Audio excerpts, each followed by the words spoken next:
Before we get into the video, could everyone please subscribe to my Endless Diary Tales channel? Thank you so much. My own mother helped my sister steal my boyfriend. I lost everything, so I exposed them all. But what happened after shocked everyone. Alright, so this is going to sound like some crazy drama, but it's 100% what happened. And yeah, I don't regret it one bit. My name is Emily, I'm a 29-year-old female. And this is the story of how my entire world fell apart when I was just 19. Back then life was pretty good, or at least I thought it was. It was around the holidays, which usually meant I'd get to see all my family. But this particular Christmas, everything just fell apart. So picture this. I was dating this guy named Nick. He was my first real boyfriend and I thought we were pretty solid.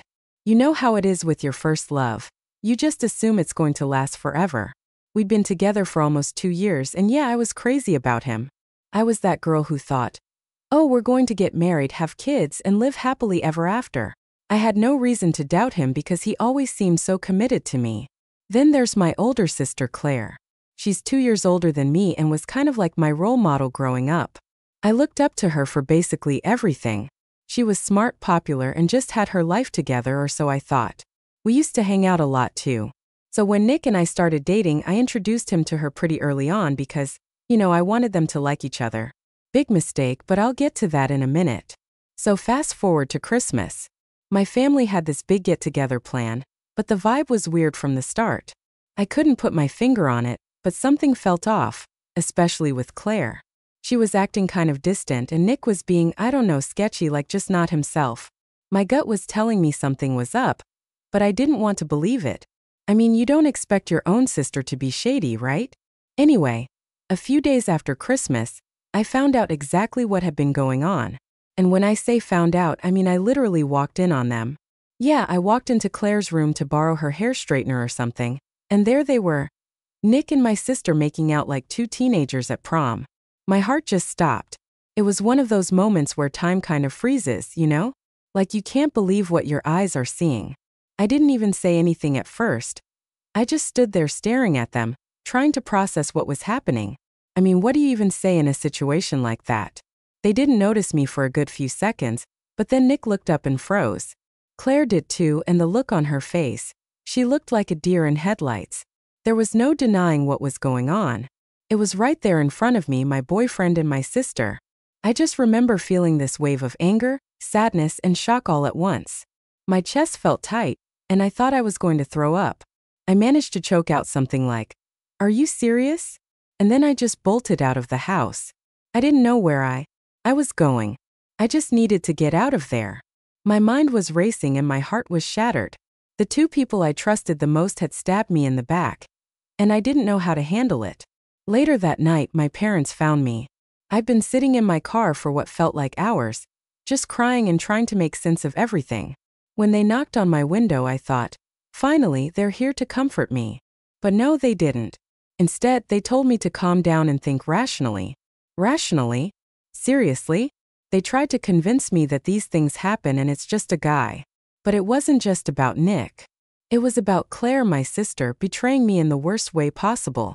They kept saying things like, family is family. You have to forgive her. Like, what the hell? How was I supposed to forgive her for this? I was furious. I felt like I had been tossed aside, like my feelings didn't even matter. It got even worse when Claire had the nerve to come to me and say, "I'm sorry, but we didn't mean to hurt you. Nick and I just have feelings for each other." Feelings for each other? Are you kidding me? They'd been sneaking around behind my back. And now they were in love? I couldn't even look at her. I told her she was dead to me and that I never wanted to see her again. And I meant it. But of course my parents weren't having it. They kept pushing the whole family forgiveness thing, saying I was being dramatic. My dad actually told me to grow up. My own dad. It felt like I was losing my entire family in one go. I couldn't believe they were siding with her. It was like I didn't matter at all. I'd lost my boyfriend, my sister, and now my parents too. I was alone. For months I didn't know how to cope. I was depressed and just numb. I stopped talking to everyone. I'd go to work, come home, and just stay in bed. I'd cry until I couldn't anymore. The only person I really had during that time was my best friend, Sam. She was the one who made sure I was eating, made sure I was getting out of bed, but it wasn't enough. I couldn't shake the feeling that I was worthless, Like maybe they were right and I was just being dramatic. Eventually, it all got too much for me. One night, I just broke. I didn't see a way out of the pain, and I thought the only way to make it stop was to end it. So I wrote this long letter explaining everything about Claire, about Nick, about how betrayed I felt by everyone. And I scheduled it to post on Tumblr after I was gone. Then I swallowed a bunch of pills, laid down, and just waited for it all to be over. But Sam, being the amazing person she is, found me. She called 911, and I guess they got to me just in time because I woke up in the hospital the next morning. I was groggy and confused, but I was alive. They put me on suicide watch after that, and honestly, it was the best thing for me at the time. I needed help. I needed to be away from everything and everyone who had hurt me. My grandparents were the only ones who visited me while I was. As for my parents, not Claire, just my grandparents. They didn't try to force me to forgive anyone. They just sat with me, let me talk, and actually listened. They saved me in more ways than one. They picked me up when I got discharged and took me to live with them. I cut off everyone else. And for the first time in months, I felt like maybe I could start to heal. So after I got out of the hospital, like I said before, my grandparents took me in. I can't even explain how grateful I am for them. They didn't try to force anything. They didn't push me to talk about stuff if I wasn't ready. They were just there for me. I was still struggling a lot mentally, but for the first time, I felt like I had some kind of support system. But even though I was safe and in a better environment, the fallout from everything was just getting started. See, I had completely cut off my parents and Claire. I blocked them on everything: Facebook, Instagram, my phone, all of it.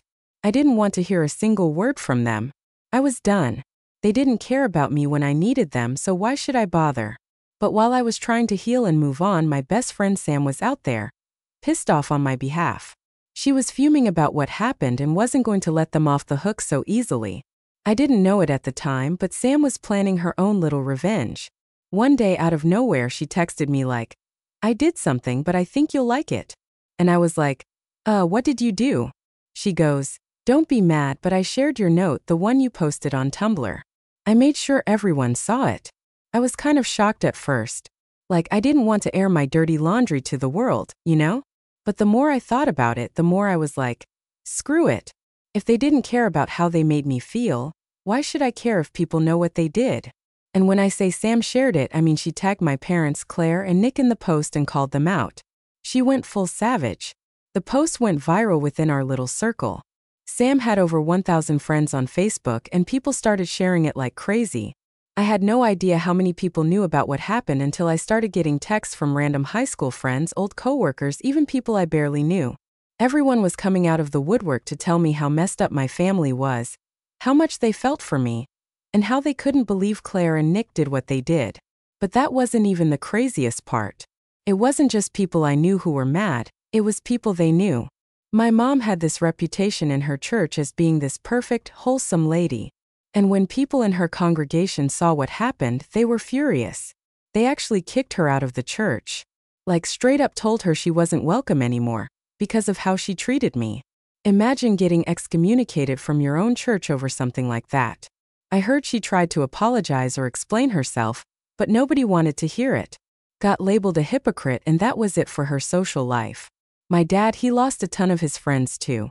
They were disgusted by how he sided with Claire, and how he told me to just get over it.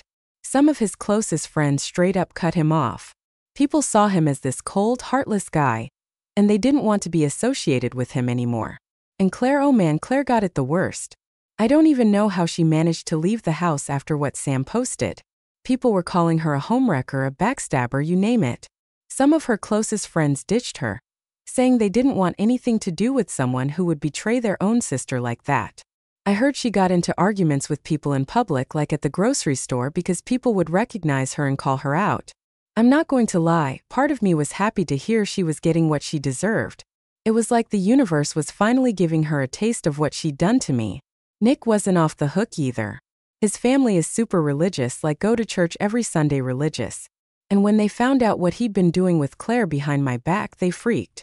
His parents sent him away to some retreat or something to find God again. He was gone for months, and when he came back, he and Claire had broken up. I don't know the details, but I can guess he probably couldn't handle all the backlash, and it drove a wedge between them. Good riddance. During all of this, I was just trying to focus on myself. My grandparents had gotten me into therapy, and I was starting to make some progress. It was slow, but I was getting there. I wasn't interested in what was going on with my family or how miserable they were. At least that's what I told myself. But deep down, hearing about how their lives were falling apart kind of felt like justice, like they finally understood what they put me through. It was messed up, but I'd be lying if I said it didn't feel good.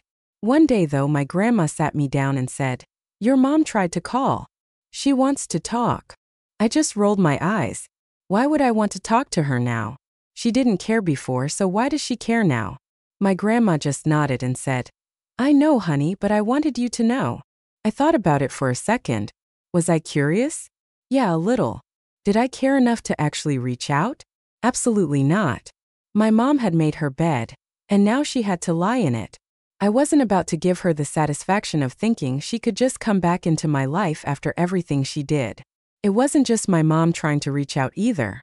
Claire had sent me a message on Instagram. Yeah, I forgot to block her there. She was trying to apologize, saying how sorry she was and how she never meant to hurt me. I didn't even read the whole message. I just deleted it and blocked her. I had nothing to say to her. In my eyes, she was still dead to me. After that, things started to quiet down.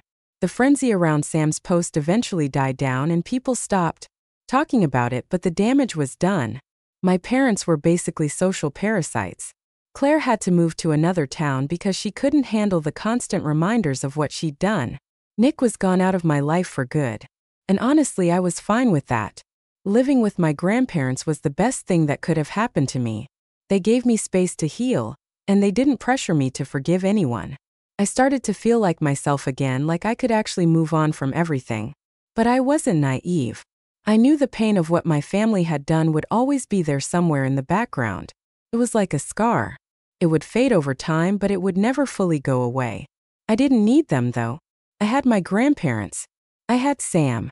And for the first time in a long time, I felt like I was building a life that was actually mine. Update 1.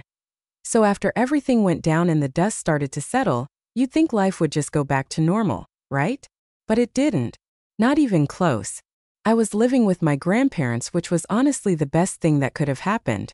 But the whole mess with my family and Claire still weighed on me. I guess you don't just move on from that kind of betrayal easily. My therapist was really helpful during this time. She wasn't some miracle worker or anything, but she helped me figure out how to process the anger and sadness without letting it eat me alive. It's weird because even though I had completely cut my parents and Claire off, they still found ways to creep back into my thoughts. I would randomly start thinking, how could they do this to me? How could my own family choose her over me? Even when I didn't want to care, it was always there. It's hard to explain. I tried to focus on rebuilding my life. I got a new job, met some new friends, and even started going back to school part-time. For a while, I was just doing whatever I could to distract myself. I wasn't trying to deal with any of the feelings I had toward my family.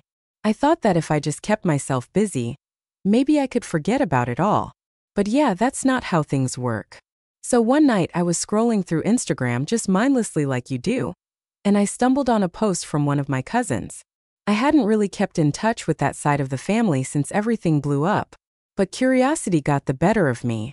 I clicked on the picture and there it was. A family reunion. Everyone was there, smiling, having a great time. Everyone except me. Now don't get me wrong, it wasn't like I wanted to be at that reunion. There's no way in hell I would have gone even if they begged me. But seeing that picture made me realize just how much I'd been cut out of their lives. It was like I didn't exist anymore. My family had gone on without me, and they didn't seem to care. It was like I'd been erased. That hit me harder than I thought it would. I ended up venting to Sam about it the next day, and she was like, "Screw them. You're better off without people like that. You've got your own life now." And she was right, I knew that. But still, it stung. I didn't even realize how much I still cared until I saw that stupid Instagram post. It wasn't that I wanted to be close to them again. It was more that I couldn't believe how easily they had moved on like nothing ever happened. But things got weirder after that. About a week later, my dad called. Yeah, my dad. The same one who told me to grow up and take back Claire after everything she'd done. I didn't pick up, obviously. I let it go to voicemail.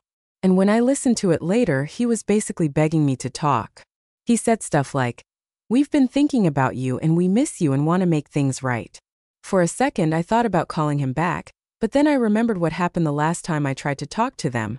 The gaslighting, the guilt trips, the way they made me feel like I was the problem for not forgiving Claire. I couldn't go through that again, so I blocked his number.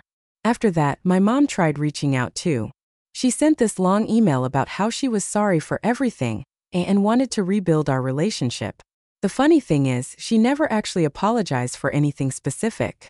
It was all vague stuff like, "I'm sorry you feel hurt and we're family and we need to come together." It didn't feel real at all.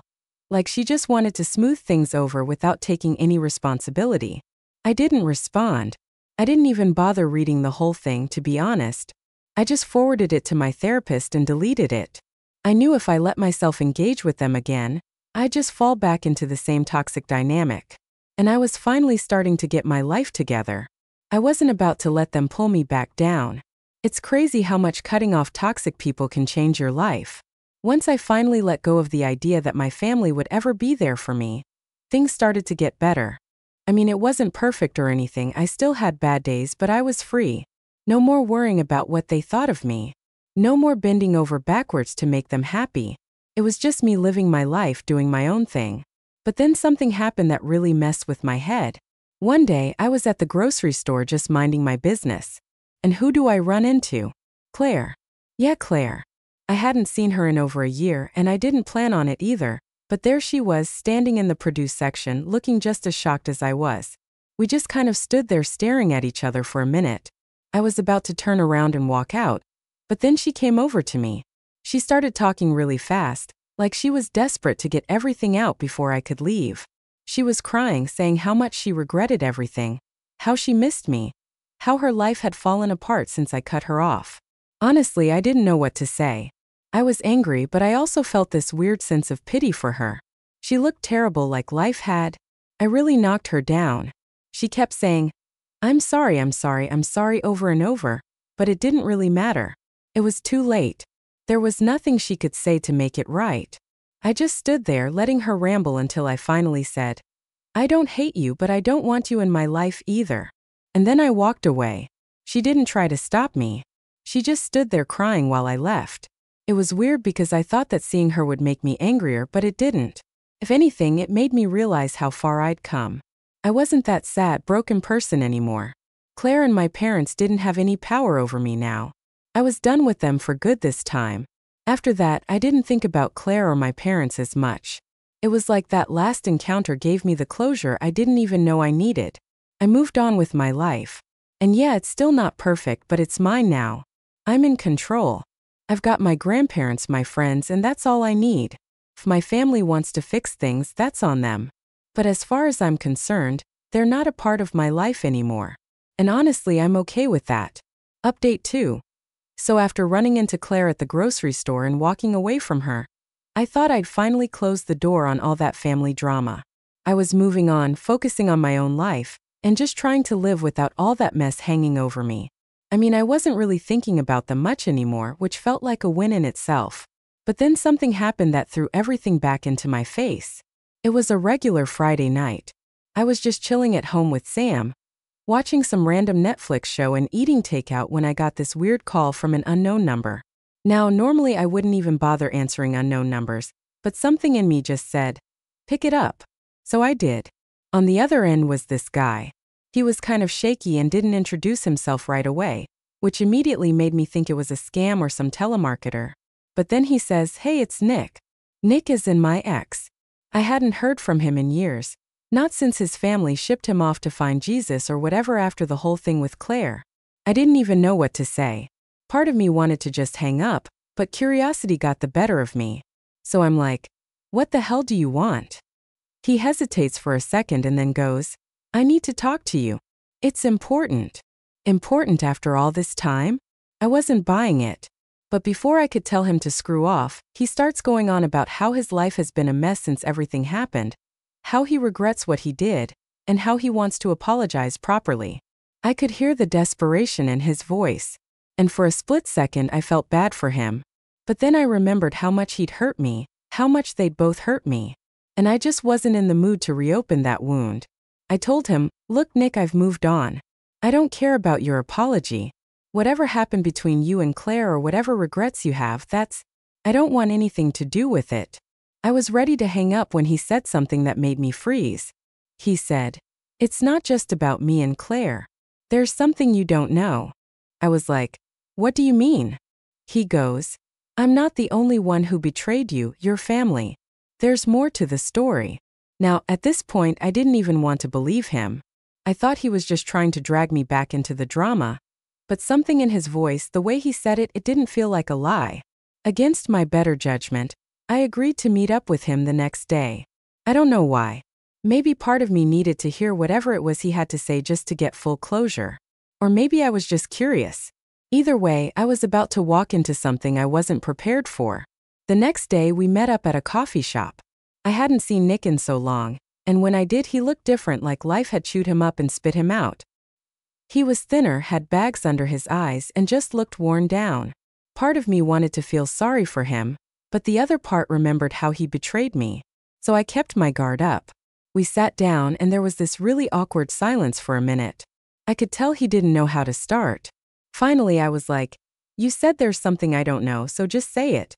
He took a deep breath and started talking. And what he told me completely blindsided me. Apparently, my parents knew about Nick and Claire way before I found out. They'd known for months, maybe even longer. And not only did they know, but they actually approved of it. My mom had encouraged Claire to go after Nick because she thought we weren't compatible or whatever. She thought Claire would be a better match for him, and that I was being clingy with Nick. My own mother had been playing matchmaker behind my back, trying to set my boyfriend up with my sister. I couldn't believe what I was hearing. I felt like the room was spinning. I interrupted him like, "Wait, are you saying my mom was okay with you cheating on me with my sister?" He nodded, looking down at his hands, and said, "Yeah, I didn't want to go along with it at first, but Claire kept pushing, and your mom kept saying it was for the best. I know that doesn't excuse anything, but I didn't think you'd find out." I just sat there staring at him, my mind racing. All this time, I thought the betrayal was just between Nick and Claire. I had no idea my mom had been orchestrating the whole thing behind the scenes. I felt like such an idiot. How could I have missed that? How could I have thought my parents were just passive in all of this? Nick kept talking, saying how he regretted it, and how he wished he'd never gone along with it. But I wasn't listening anymore. I was too busy trying to process what he just told me. My own family, my own mom, had sabotaged my relationship because she thought Claire was better for Nick than I was. Eventually, I cut him off. I didn't need to hear anymore. I thanked him for telling me. I walked out of the coffee shop. My mind was spinning, and I felt like I was going to explode. I couldn't believe how deep the betrayal went. It wasn't just about Nick and Claire anymore. It was about my whole family being in on it, watching me fall apart and doing nothing to stop it, actually encouraging it. When I got home, I sat in my car for a long time just thinking. I wanted to scream, to punch something, to do anything to let out the anger I was feeling. But instead, I just sat there numb. I didn't know what to do. Part of me wanted to confront my parents, to blow up at them and demand answers. But the other part of me knew it wouldn't make a difference. They'd just gaslight me again, tell me I was overreacting like they always did. I didn't know what my next move would be. All I knew was that this betrayal went way deeper than I ever imagined. And the people I thought I could never trust again had somehow managed to hurt me even more. Update 3. So after I found out my own mother had been behind the whole thing with Claire and Nick, I felt like I was living in a bad movie. I couldn't sleep that night. I kept replaying everything in my head. The betrayal, the lies, the manipulation. I mean, who does that to their own kid? It wasn't just about a guy anymore. This was about my entire family. My own mother actively trying to screw me over and thinking it was okay. I woke up the next morning feeling like I was going to explode. I didn't care about moving on or staying calm anymore. I was pissed and I needed answers. So I did what I knew I probably shouldn't. I drove over to my parents' house. I hadn't been there since I'd cut them off, but I couldn't just sit around anymore.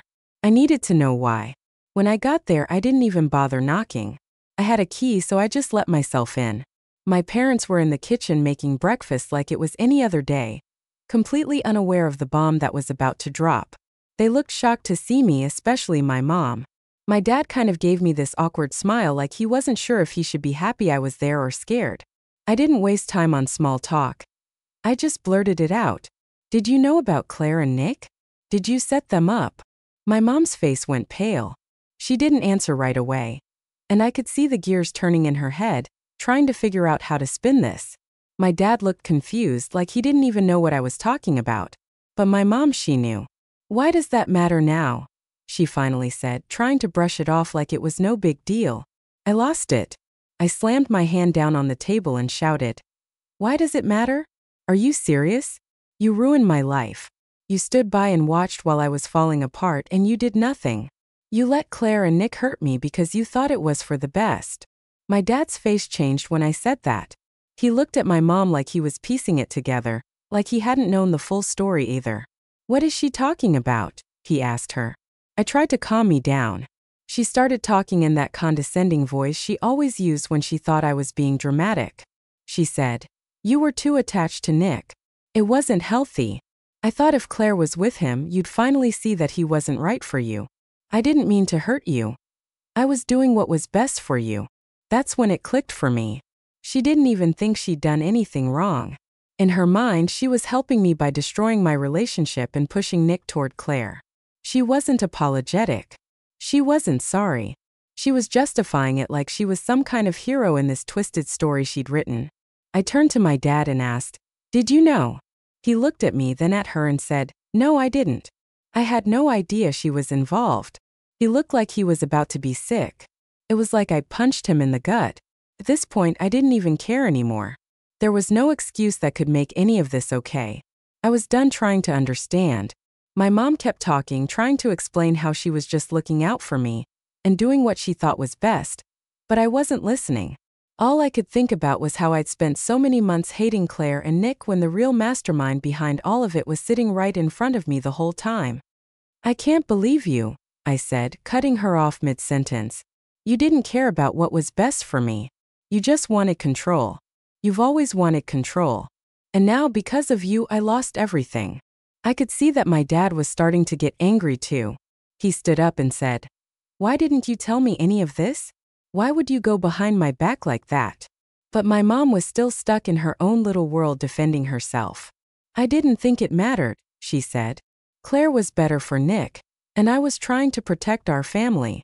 I couldn't take it anymore. I told her straight up, you didn't protect anything. You destroyed it. I will never, never forgive you for this, ever. And with that, I walked out of the house. I could hear my dad yelling at her as I left, but I didn't stick around to hear the rest. I was done. Done with all of it. On the drive back, I felt weirdly calm. I think I'd expected to feel more, relieved, like confronting her would give me some kind of closure, but it didn't. If anything, it just solidified what I'd already known. I couldn't trust my family. Not my mom, not even my dad at this point. They weren't the people I thought they were, and they never would be. When I got back to my grandparents' place, I told them everything.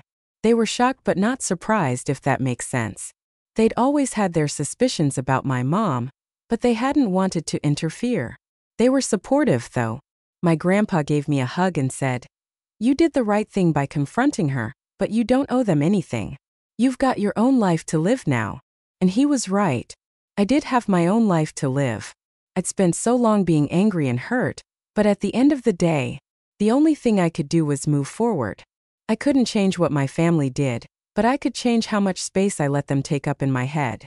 I haven't talked to my parents since that day. My dad sent me a couple of texts trying to apologize, but I never replied. As for Claire, I haven't seen or heard from her since that day in the grocery store. And Nick, he's just a ghost from my past now, someone I don't think about anymore. What I've realized through all of this is that sometimes the people who are supposed to love you the most can hurt you in ways you never expected. But that doesn't mean you have to let them keep hurting you. I've built my own life now, surrounded by people who actually care about me. My grandparents, my friends, Sam, they're my real family. They're the ones who stuck by me when everything fell apart. And now I'm finally at peace. It took a long time and it wasn't easy, but I'm okay with where I am. My family might still be out there living their lives, but I'm living mine too.